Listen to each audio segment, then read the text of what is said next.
Digestive system.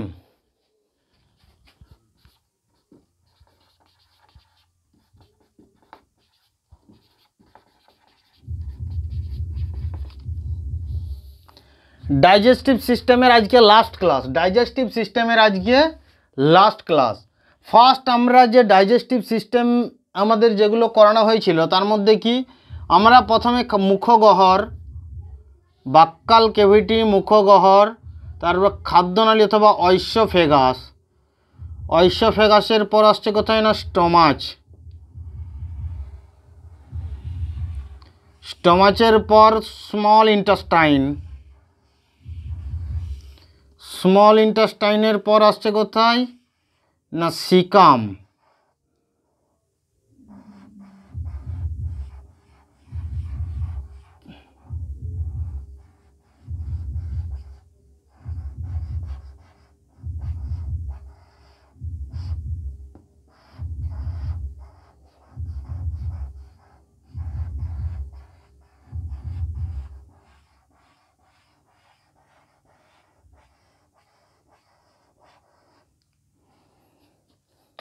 এখানে small intestine, তারপর large intestine, large ইন্টেস্টাইনের পর আমাদের কোথায় আসছে না রেকটম, রেকটমের পর এনাস।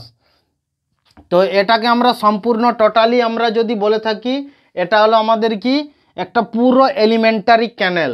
তো এই এলিমেন্টারি ক্যানেলে এখান থেকে আমাদের কি লাইপেজ, অগ্নাশয় গ্রন্থি থেকে লাইপেজ, অ্যামাইলেজ, ট্রিপসিন, এই তিনটে যে গ্রন্থি থেকে আমাদের যে এই ডিউডেনামে যে আমাদের এনজাইম আসছে একে আমরা কি বলি পূর্ণ পাচক রস এখান থেকে নিঃসরণ হয়। পূর্ণ পাচক রস নিঃসরণ কোথায় লাইপেজ, অ্যামাইলেজ এবং ট্রিপসিন থেকে। তারপর সম্পূর্ণরূপে এখানে আঙুল জাতীয় সংরচনা পাওয়া যায়, উংলি নামক সংরচনা পাওয়া যায় এখানে আঙুল জাতীয়। সেখানে কি একে কি বলে ভিল্লি অথবা ভিলাই, ভিল্লি, ভিল্লি। ভিল্লির কাজ কি না এখানে যে খাদ্যর রস আমাদের সব কিছু পাচিত হয়ে যায়, পুরো পাচন করার পর এখানে খাদ্যর রস আমাদের এখান থেকে শোষণ করে নিল, শোষণ করে কোথায় পাঠায়, শোষণ করে পাঠায় কোথায় না লিভারে, লিভারে পাঠায়। এই লিভার করে কি ওই খাদ্য রসটাকে নিয়ে পরে পুরো শরীরে যেখানে যেখানে দরকার, হাড়ের যে ক্যালসিয়াম দরকার হাড়কে ক্যালসিয়াম পাঠিয়ে দেবে। এই কাজটা মেন করে কে লিভার। খাদ্য রস শোষণ করে আমাদের পুরো শরীরে বিভিন্ন জায়গাকে পাঠাবে, খাদ্য রস শোষণ করে ভিল্লি কোথায় দিয়ে দেয় না লিভারে।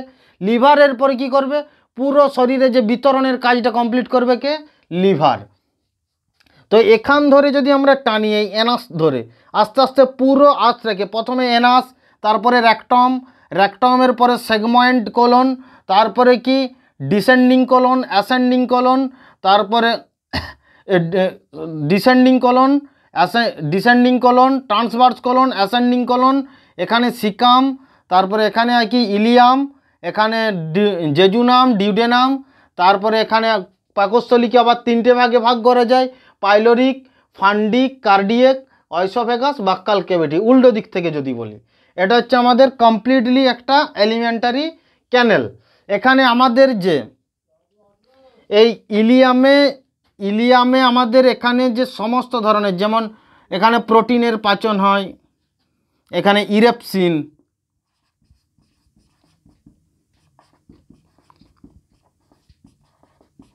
প্রোটিনের পাচন হয় কোথায় না ইরেপসিন, ইরেপসিন প্রোটিন, প্রোটিন ইরেপসিনের এখানে কি ইলিয়ামে প্রোটিনের পাচন হচ্ছে ইরেপসিন। তারপরে এখানে লাইপেজ ফ্যাটের পাচন করছে, লাইপেজ, লাইপেজ ফ্যাটের পাচন করছে।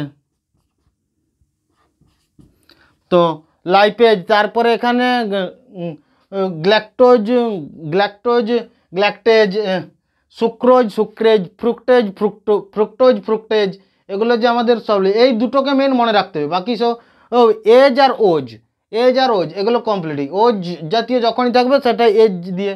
তো এই টোটাল যে এখানে সমস্ত আমাদের যে এখানে এনজাইম মিশ্রণ হচ্ছে এই সমস্ত এনজাইমগুলোকে একসঙ্গে কী বলা হয় সাক্কাস ইন্ট্রিগাস, সাক্কাস ইন্ট্রিগ্রাস, সাক্কাস ইন্ট্রিগাস। আমাদের ইলিয়ামের মধ্যে যে আমাদের যে সমস্ত যে এনজাইম মিশ্রণ হচ্ছে তাকে কি বলা হচ্ছে সাক্কাস ইন্ট্রিগাস, সাক্কাস ইন্ট্রিগাস, সাক্কাস ইন্ট্রিগ্রাস। তো এটাকে আমাদের মিশ্রণ হচ্ছে। এরপর কি মেনলি আমাদের দেখো ডাইজেস্টিভ সিস্টেম, এখানে কি ফার্স্ট আমরা খাবার খাচ্ছি, এখানে পাচিত হচ্ছে, পাচিত হওয়ার পর টোটালি এখানে শোষণ হচ্ছে, শোষণ হওয়ার পর এদিক দিয়ে আমাদের বহিষ্করণ হচ্ছে, বহিষ্করণ হয়ে যাচ্ছে এদিক দিয়ে। তো এই টোটাল সিস্টেমটাকে যদি বলি, ফার্স্ট আমাদের ইনজেকশন, ফার্স্ট খাবার খাচ্ছি ইনজেকশন, তারপর কি হচ্ছে এখানে ডাইজেশন, এর মধ্যে যে পাচন হচ্ছে কি ডাইজেশন, তারপরে কি হচ্ছে ইলিয়ামে আমার ভিল্লিতে কি হচ্ছে না শোষণ হচ্ছে কি এখানে ইনজেকশন ডাইজেশন, তারপরে কি অ্যাবজর্বেশন, অ্যাবজর্বেশন হচ্ছে এখানে কোথায় না ভিল্লিতে, মানে শোষণ হচ্ছে।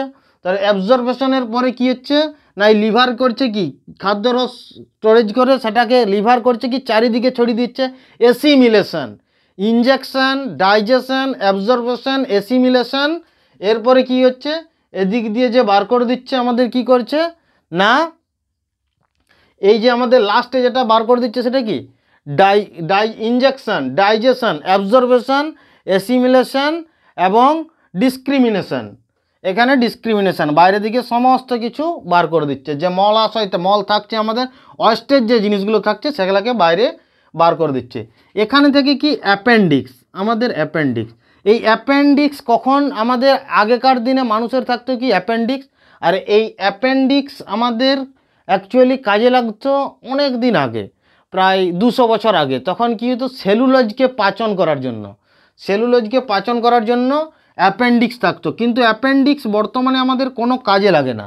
সেলুলোজ আমরা ঘাস টাস খাই কি খাই না, সেই কারণে কি অ্যাপেন্ডিক্স আমাদের এখন লুপ্ত প্রায় অঙ্গ। এই জন্য যদি অ্যাপেন্ডিক্সে কোনো কোনো সময় খাবার আটকে যদি ঘা হয়ে যায়, অ্যাপেন্ডিক্সে ডাক্তার করে কি পুরো কেটে বাদ দিয়ে দেয়, ওটা না থাকলেও কোনো কিছু যায় আসে না।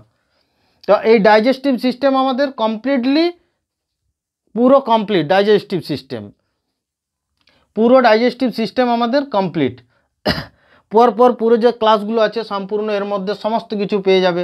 তো এই ডাইজেস্টিভ সিস্টেম আমাদের এখানে কমপ্লিট। অথবা এই যে আমাদের এখানে এই বড় হাতের মধ্যে আমাদের তৈরি হয় কি ভিটামিন বি তৈরি হয়। এই যে বৃহৎরন্ত্র আছে বড় হাতের মধ্যে ভিটামিন বি তৈরি হয়। বড় হাতে আমাদের কি জল শোষণ করে, জলকে অবজারভেশন করে কে বড় হাত। এখানে কি হয় না ভিটামিন বি খাদ্য রসকে শোষণ করে কে ভিল্লি, ছোট হাতের মধ্যে ইলিয়ামে। তো ভিটামিন বি তৈরি কোথায় হয় না বড় হাতে। আর যদি বলা হয় পূর্ণ পাচক এনজাইম, পূর্ণ পাচক রস কোথায় তৈরি হয় না অগ্নাশয় গ্রন্থিতে তৈরি হয়। পিত্তরস কোথায় তৈরি হয় লিভারে তৈরি হয়, পিত্তরস কোথায় তৈরি হয় লিভারে তৈরি হয়।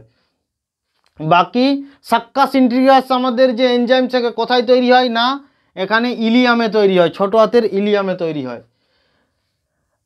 সিক্রেটিন হরমোন কোথায় তৈরি হয় ডিউডেনামে, সিক্রেটিন হরমোন। কোলেসিস্টোকাইনিন হরমোন কোথায় তৈরি হয় ডিউডেনামে। এগুলো থাকবে আমাদের।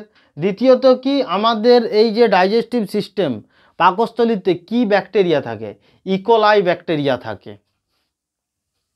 এটা আমাদের কাজে লাগে। তো ডাইজেস্টিভ সিস্টেম পুরো কমপ্লিট। এরপরে আছে কি আমাদের রেসপাইরেশন সিস্টেম শ্বসনতন্ত্র, এরপরের ক্লাসে আলোচনা করব।